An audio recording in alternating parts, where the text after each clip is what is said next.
Everyone.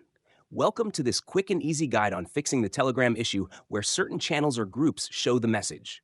This channel cannot be displayed.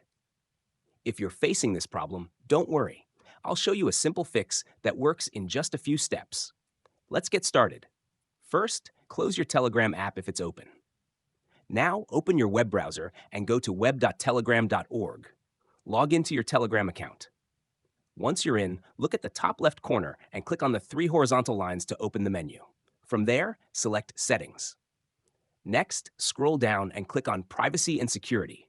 Keep scrolling until you see the option Sensitive Content. Simply check the box to enable 18+ content.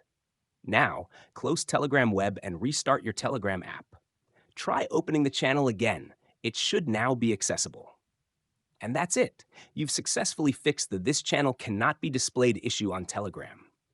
If you found this guide helpful, don't forget to like, share, and subscribe for more tech tips. See you in the next video.